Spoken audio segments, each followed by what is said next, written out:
In the southern hemisphere of the Earth, there is a continent all on its own. Australia is a huge island with a natural history of 65 million years of independent development.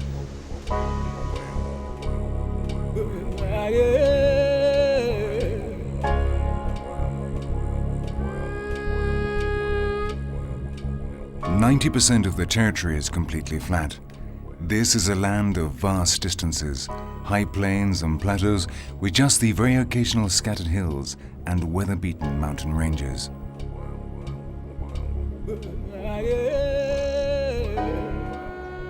But in the Northern Territory, there is a mysterious place that conceals all the wild essence of Australia.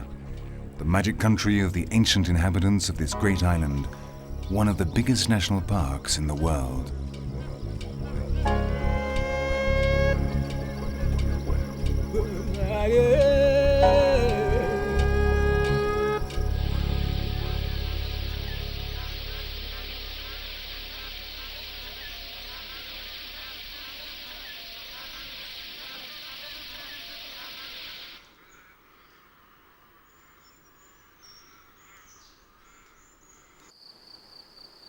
Ever since the time that Australia separated from the rest of the land that had emerged, things have changed a great deal for its wildlife.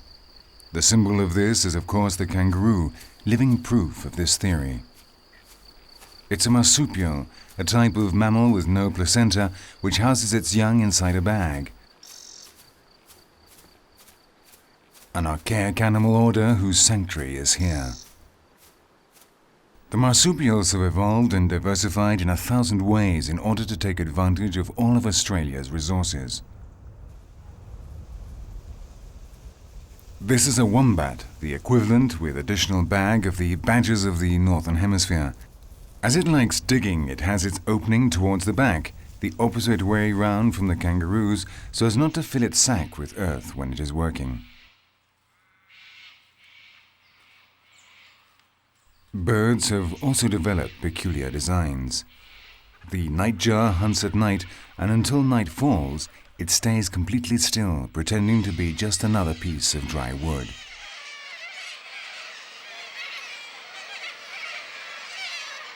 The Australian landscape moves and screeches. At least this is the feeling you get from these cockatoos, which can be seen everywhere. These particular ones are members of the species called sanguine cockatoo. Large, crested, and used to moving around in large groups, cockatoos are exceptionally intelligent birds. They have a constant need to express themselves in front of the rest of the group. By moving their crests, screeching, and doing acrobatic exercises, they show the others how they feel. They have special feathers that give off a powder to protect the rest of the plumage.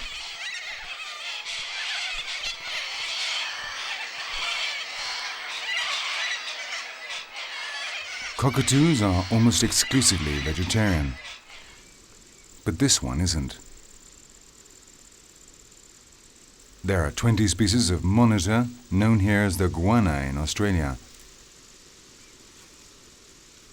It's a very active predator, although it does not turn down carrion as a source of protein.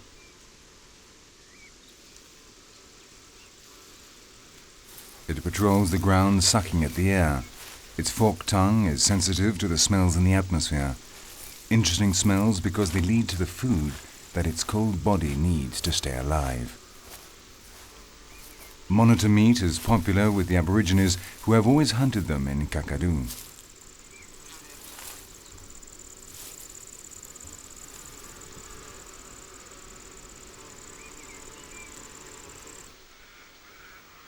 Another spectacular reptile is the frilled lizard. Its spiny neck frills make it look like a mythological dragon 90 centimeters long. It's looking for insects, and it knows very well where to find them. Kakadu is enormously rich in insects, and a new species is discovered almost every month. It's calculated that there are still about 10,000 species which have yet to be recorded for science.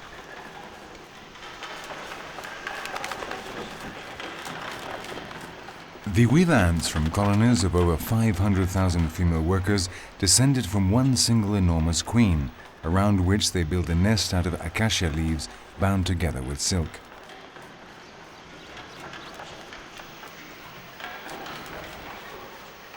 The males only participate in courting flights with virgin queens and then die before returning to the nest.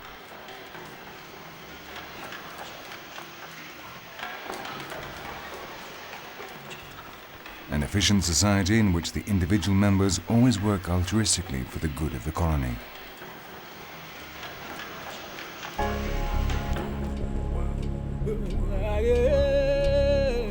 Kakadu keeps the essence of Australia on the plains. These are crossed by the oldest rocks on the land and maybe on the planet. Here, the last Aborigines to maintain their traditional culture still intact are still surviving. A culture that is based on what they call the time of dreams.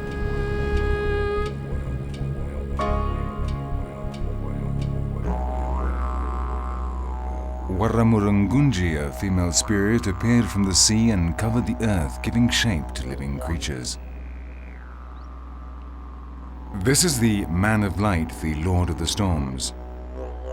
The culture of these Aboriginal peoples is characterized by the spirits of ancestors and a profound identification with the land that surrounds them.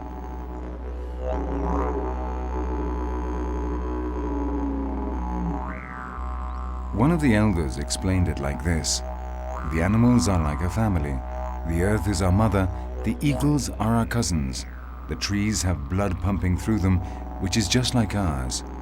We are all one. When the white man arrived here, he had the impression that the Aborigines neither cultivated their lands nor used them for grazing animals. Apparently there were no settled villages nor any domestic animals. Today we know that this is not true. The land has owners that looked after the house and the trees. The reason for the Aborigines' apparent laziness was that they spent very few hours a day in search of food and other necessary supplies. They used the rest of their time to observe nature and cultivate their spirits.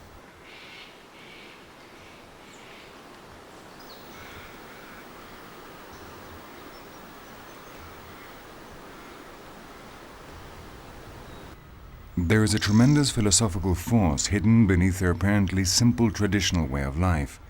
This has survived until today in a relatively pure state and forged the Australian landscape with the help of a formidable ally: fire.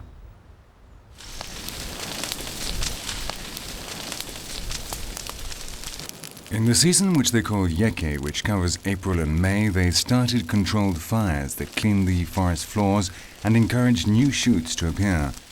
This ancient practice was so successful that it is still carried out today.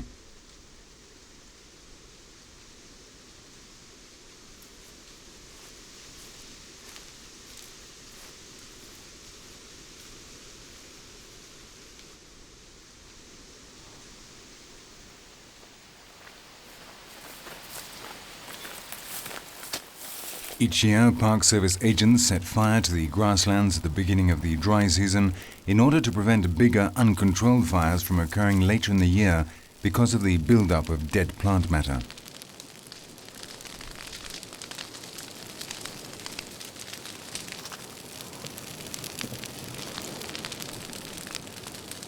The trees and the bushes are only slightly singed, while the forest floor is left clear and ready for the next rainy season.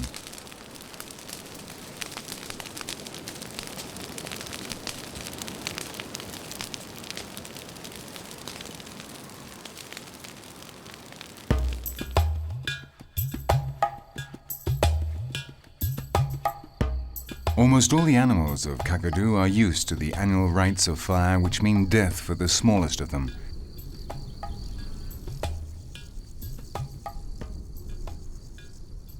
When everything is over, the charred bodies of insects and reptiles cover the earth, which becomes a feasting ground for predators.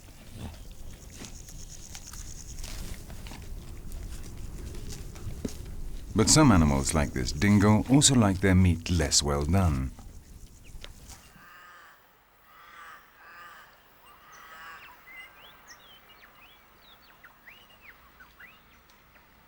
Kangaroos and wallabies graze in the new plains opened by the flames, very near the occasional new-grown thickets that allow hunters to approach without being seen.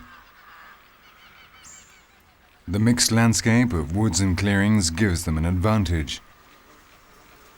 These frontier areas in nature are always the richest in terms of species. Modern zoology refers to them as ecotone, but the Aborigines already knew about their advantages for hunting purposes. The dingo also knew about them. This is the greatest land-based predator in Australia. Nowadays it is considered to be a native animal, although it seems that it reached the island 4,000 years ago.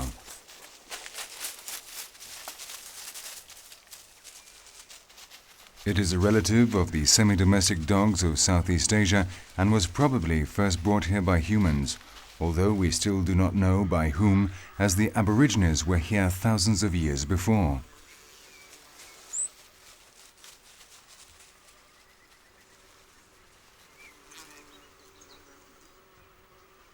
The mysterious dingo, like its relatives from the northern hemisphere, the fox and the wolf, arouses equally passionate feelings of love and hate.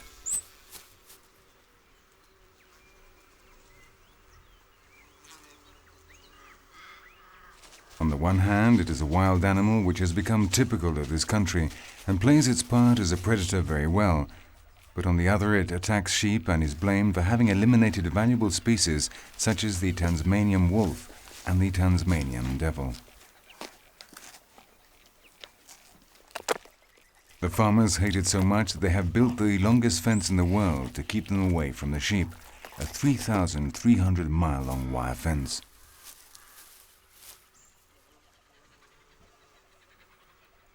But this large yellow dog is still here. In a pack or on its own, it covers scores of kilometers every day, hunting animals of all sizes and trying to avoid humans whose shotguns are often their allies.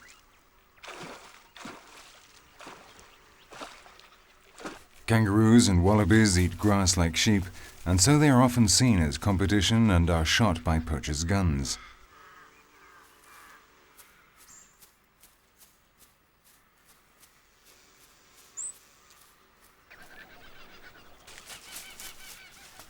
The dingoes can feed on abandoned corpses for weeks, and this allows them to spread even wider across the country.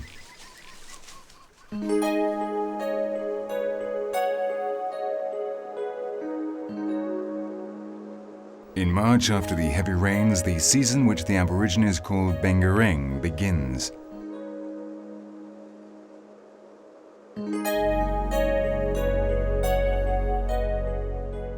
The dry, fire-blackened plains are totally saturated with water until no more drops can be absorbed.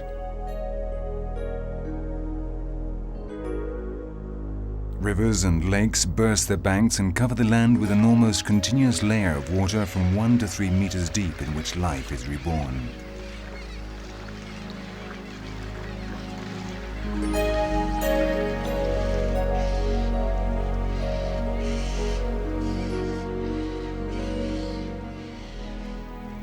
This is the other side of the Kakadu National Park, and these are the domains of the greatest killer in Australia. Now that it's all one big riverbank, nobody wants to be on the same side as him. This is the estuarine or saltwater crocodile, the largest reptile on the planet, a 7-meter-long titan which has to eat a lot to maintain its armored body. The Aborigines associate it with Dingo, a mythical lizard-shaped being that created the country out of rocks. In Kakadu, everyone has one eye on the surface of the water and the other on the sky.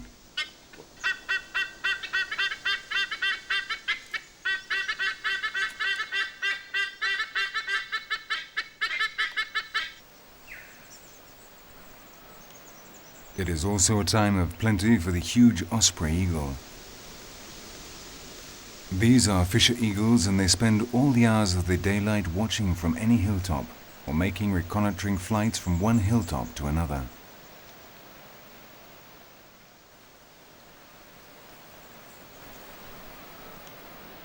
For the Aborigines, these are the incarnation of the Marawati, the ancestral creature that brought irises in its claws from the sea to the flooded plains.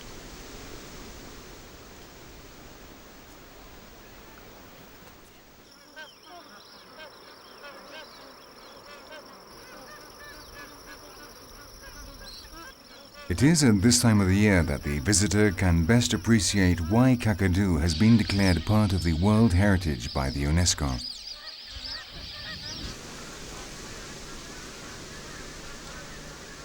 However, this wild exuberance was not attractive to the original white colonists as a place to settle because of the continual floods. Thanks to this, it has remained intact until today and is considered as the real Australia, just as it once was.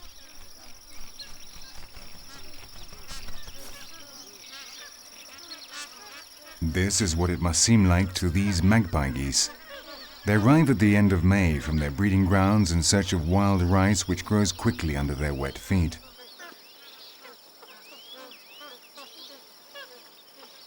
Wet but flipperless, these strange Anatidae have no webbed feet, so they can cling to the branches of the trees if necessary.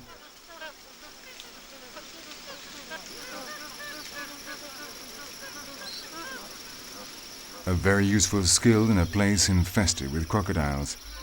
Nevertheless, they have to come down sometimes.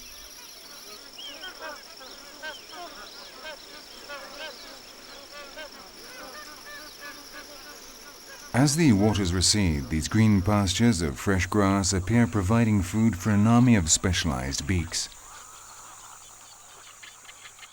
Each species tries to take advantage of this enormous stew by inserting the tool with which nature has blessed them.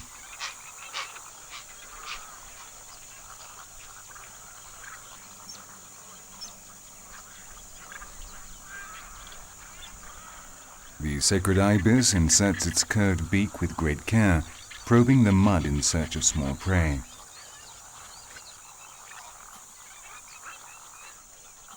The herons walk along trying to harpoon something, and the spoonbills swing their large spoon from one side to another. The concentration of insects, crustaceans and fish increases as the water in the ponds evaporates. Then all styles are mixed in a festival of fishing methods.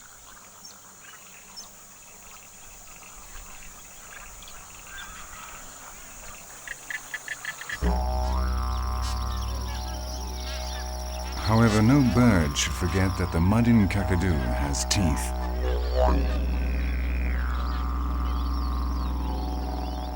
The estuarine crocodiles can also live in freshwater, going up to 300 kilometers inland.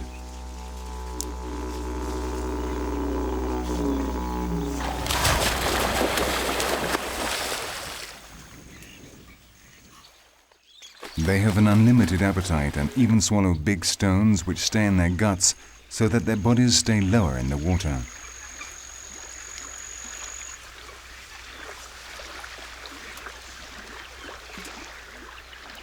These real man-eaters are responsible for countless attacks on humans in their areas.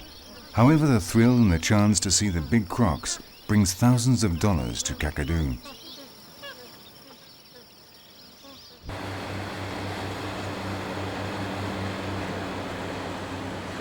Perhaps this looks like a boat full of meat for some of them, but they will get more out of the tourists if they don't eat them.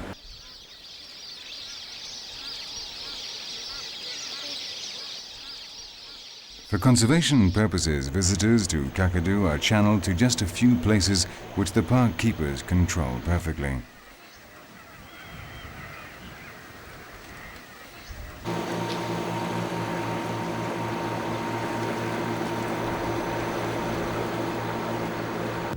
And if they want to see crocodiles, they have the chance to get a very close look.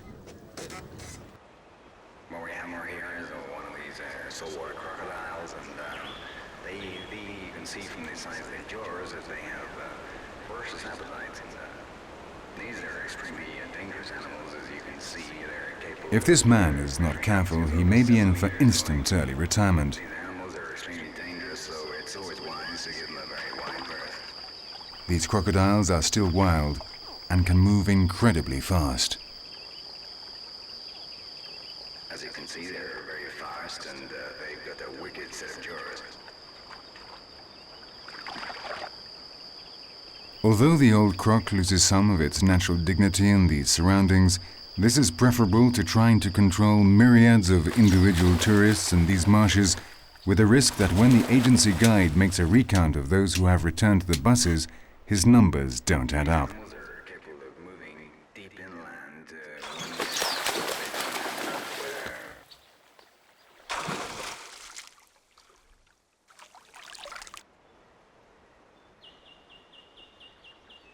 The fascinating spectacle encourages the sale of a whole host of articles with pictures of the estuarine crocodiles.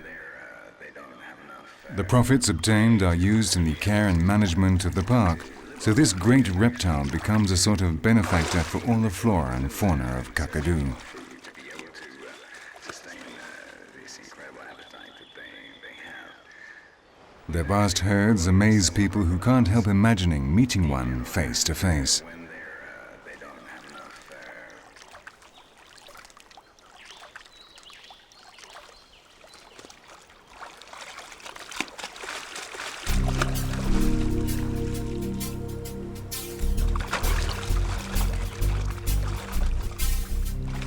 The people clearly adore them.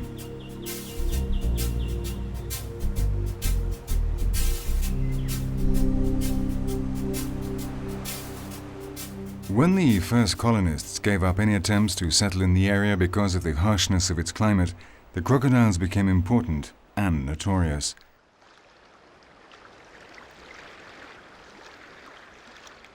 Only two types of white men were tough enough to stay here: missionaries and crocodile hunters. Two professions which were equally difficult.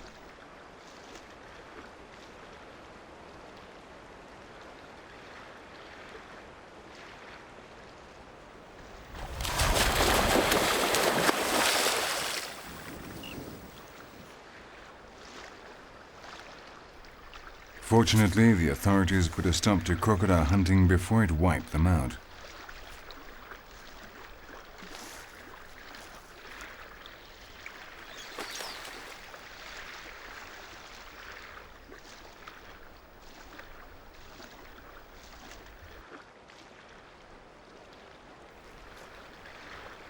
Crocodiles do not chew their food, they swallow their prey whole, leaving the hard work to their gastric acids, which can take months to metabolize a large body.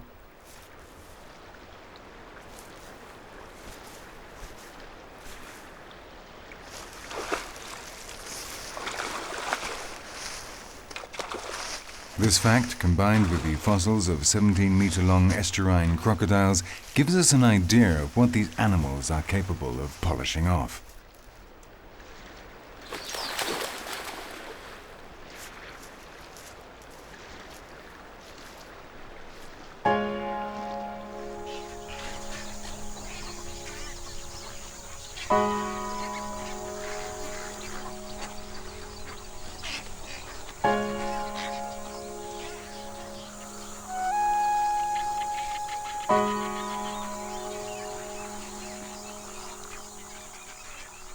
When the water layer has gone down enough, the characteristic ponds and lagoons known as Billabongs are formed.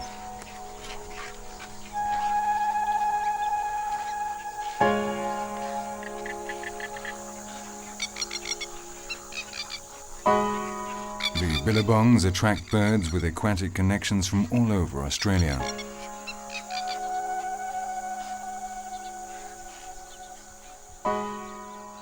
Pelicans, waders and sandpipers strive each in their own way to capture fish and the invertebrates swimming below.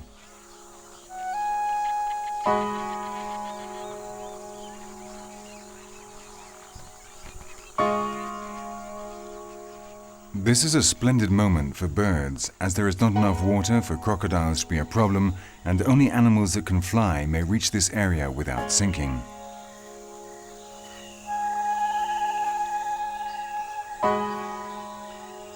The bad times return soon afterwards with the drought, and the birds will have to leave.